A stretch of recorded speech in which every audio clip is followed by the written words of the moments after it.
This is basically like take 100 because I've tried to do this a couple of times and something just always comes up. So I wanted to talk to us today about what God has been speaking to me about lately. But I woke up this morning and it felt like He was reminding me of this particular thing, and I was just gonna grab my computer and just share.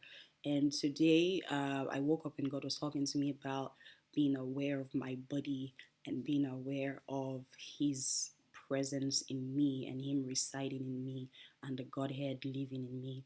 Let me just tell you the true confession. Yesterday, I am on this 40-day soul detox fast with a Lutheran. Yesterday, when we broke the fast, I said, you know what? It's New Year's Day, and I'm gonna eat my breakfast, lunch, and dinner at the end of my fast. In fact, brunch, all the things I haven't eaten today, I'm going to eat it.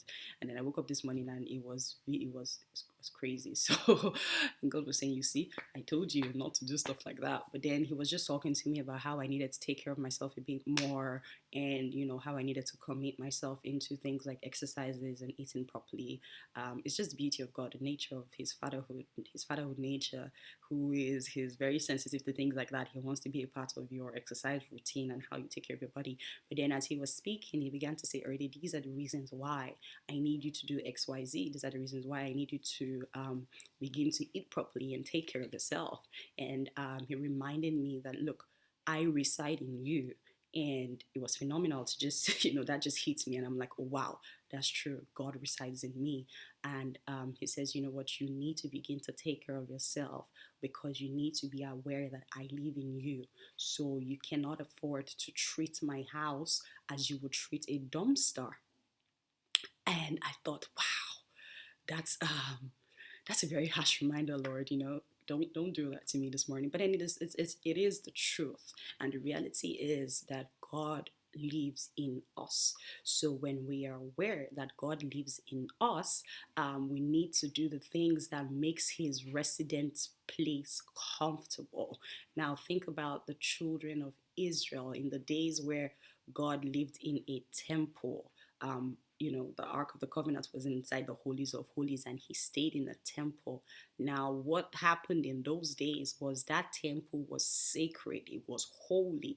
Nobody just walks into the temple. People don't just carry their nonsense into where the Ark of the Covenant was. In fact, you had to be on a certain level of something to be allowed into certain areas of the temple. It was clean, it was crispy, it was taken care of. I could imagine how you have hotels and there's always a cleaner, there's a schedule for who is on cleaning roster. I can imagine how that was how it was in the temple. There were people who were constantly 247 making sure that that place was crispy clean, and and how it would be sparkling. I mean, it was made of gold, for crying out loud. There was gold everywhere, precious stones and all of those, incense everywhere was good, and it looked amazing. Now this is the earthly temple, so imagine what heaven looks like, or how amazing or beautiful it is. So where God stays is beauty. It's clean, it's holy, it's free of garbage and dirt and whatnot. And He said already, if the people of Israel saw my temple as a sacred place in those days, why? Because I resided there. Imagine me now residing in you. It means that you are my temple in the now. And the Bible actually says that in Corinthians, that your body is the temple of the Lord. So just take all of those things that the children of Israel did to the temple in those days and put yourself in the place of that temple as the new temple of God. God is now staying in you. So what are the things that you have to do to ensure that this new house that the Lord is residing in is kept crispy clean? It's good, it's comfortable for Him to stay in. I mean, imagine having a guest. You have a flat and someone comes to visit you from Alaska or something, somebody that is your really close friend and you love so much, and he comes to your house, and then you put them in the guest room, and then every morning you take your trash and you throw it in the guest room, or you just, the place smells, or you're not, you don't put like cleaning things for them to be able to clean the room, or you make sure that the heater is not on, so the place is very cold and outside is really cold. Or let's say if you're in Nigeria, for example, there's no air conditioning, there's no window for ventilation to come in, there's no fan, there's nothing that makes the person comfortable. You don't even put the bedsheets on the bed. You make it very uncomfortable for your guests. Now, that's not a good thing to do, because you're literally just telling the guests that I don't want you here. That's what it is. Pack your bags and go. That's the indirect message. And that's how it is with our bodies, and God being our a resident guest in our bodies. Now, you have to see your body as that place where God stays. So your body is literally the temple that God resides in. And if your body is the temple God resides in, it means that you need to take the necessary steps to take care of God's house. Now, God's house is not necessarily the four walls of the church, as we've grown up to think. God's house is you. You make up the church. You are the church. The community of believers who harness God, who carry God, are the church. It's not the four walls. So if you are the church, if you are the carrier of the Godhead, and you are the carrier and the house of God, it means that there is a certain level of care you have to give to yourself to make sure that God is comfortable. And that is spirit, soul, and body. But today we're talking about body.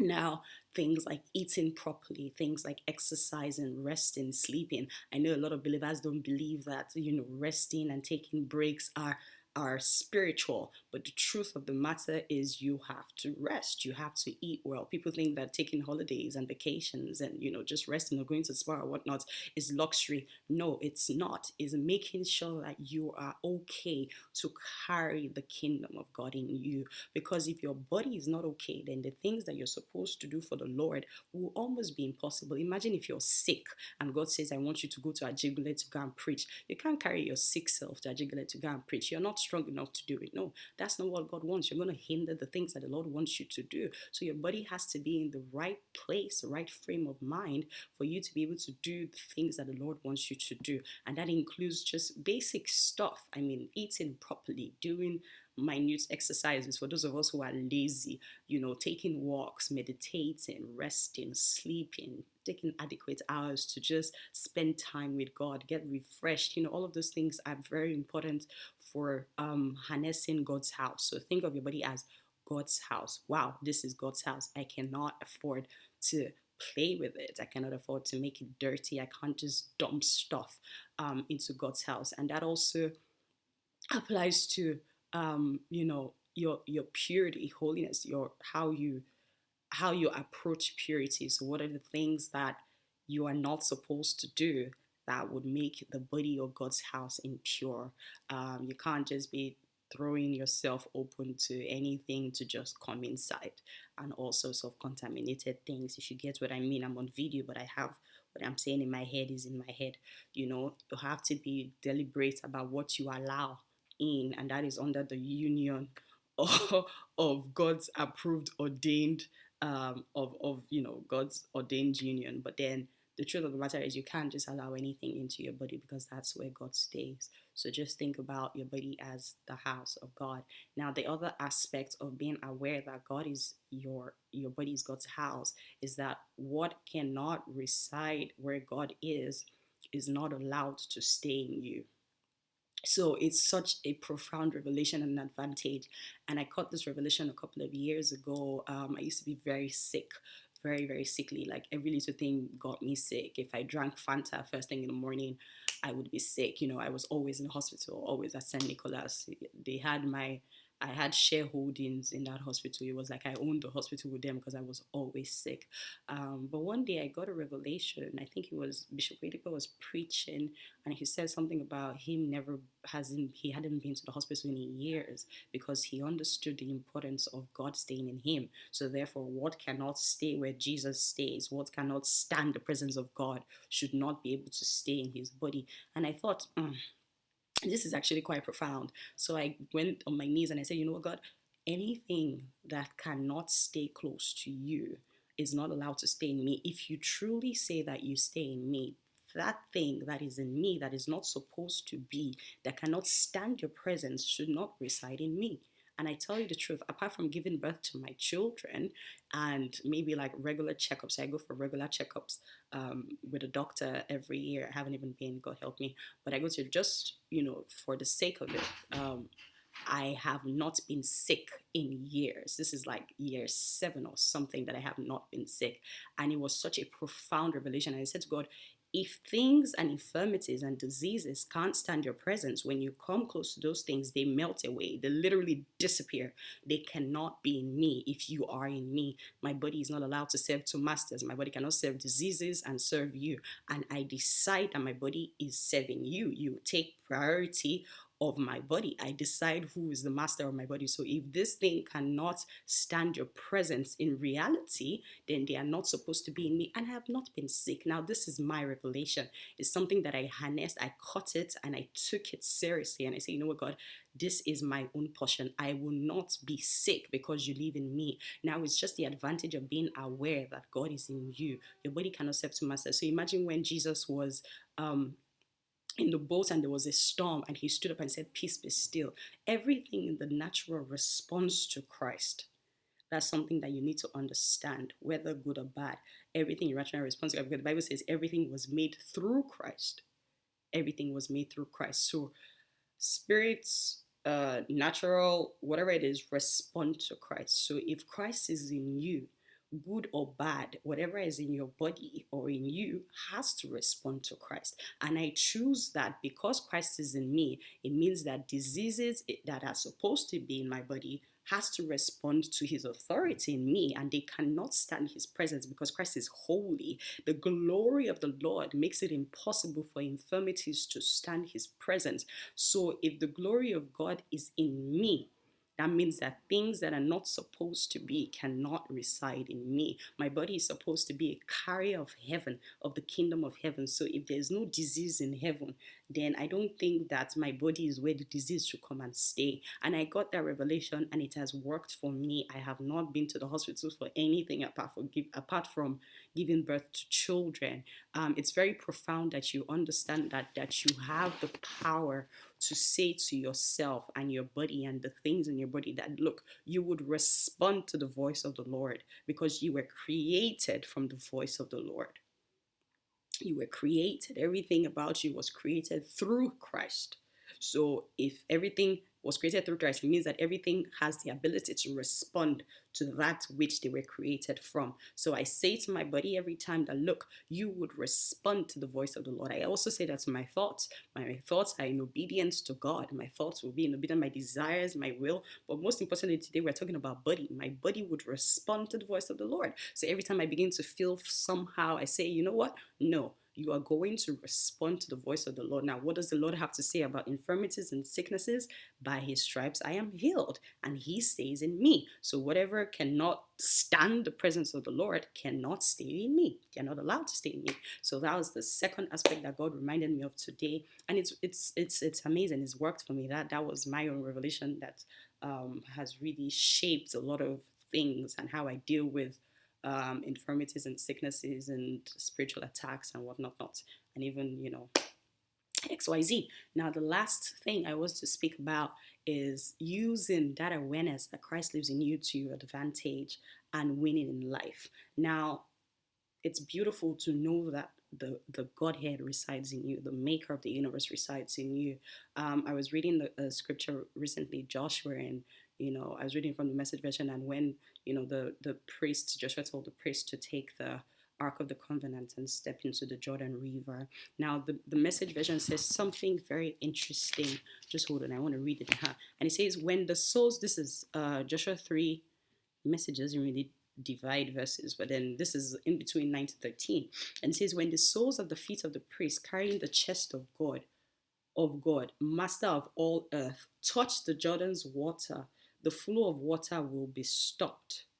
It was profound for me to hear that, because I thought these guys were simply just carrying the Ark of the Covenant. They were carrying the where God resided. And when their soles of the feet touched the water stopped. The water responded to them because they were carrying God with them outwardly. This was Joshua's time. Now, in our time, this Ark of the Covenant, like I said earlier, we're carrying it inside. So imagine what that can do for you as a believer, knowing that you were carrying the same ark. Just think about it. The ark, the Jordan River stopped because they were carrying God's ark. The water obeyed them and the soles of their feet because they were carrying the ark of the covenant. Imagine you are now carrying that same ark of the covenant in you. You're carrying God in you. This is not a man-made ark where God came to stay. No, you are carrying him in you. So imagine what your body and you can do with the awareness that God is in you. The Jordan River stopped. They responded. It responded to the Ark of the Covenant. So it means that everything in the natural has the ability to respond to you because you carry Christ. So when you go to a place and you want to move mountains, you remember that, look, I carry God in me. And if the Jordan River could stop for the ark that the priests were carrying, this Jordan River can stop for me. Why? Because everything was made through the person that I carry inside of me. It's profound. It's amazing. The river obeyed Christ when he said, "Peace be still," because it was made through him. They know his voice. They recognize his voice. God created the earth from wisdom. It says through wisdom, he established the earth. So it means that everything in the earth recognizes the voice of God. So if God is staying in me, it means that everything in the earth has the ability to respond to me because I am now carrying the voice of the Lord. I am carrying Christ in me. So when you find yourself in certain situations, when you find yourself in certain places, you need to remember what you have and who you carry. The awareness that Christ is in you makes it possible for you to be victorious and overcome in every aspect of life. The Jordan River stopped for crying out loud because they carried the ark. So wherever the sole of your feet steps on, it has the ability to respond to you because you are carrying Christ. So I hope that these three things would boost or would remind you of who you are. Your body is God's temple. You are a carrier of heaven. You have the ability to do as Christ did, even now, because you carry him. Everything that Christ had access to, wisdom, understanding, supernatural power, ability, whatever it is that Christ has had access to, the inheritance of heaven, you also have access to right now because you believe and you know and you are sure that you are carrying Christ in you. It is the beauty of what my church will say union life. The beauty of living in union life is that awareness that, look, I am not just an ordinary dust body. No, I carry the presence of God.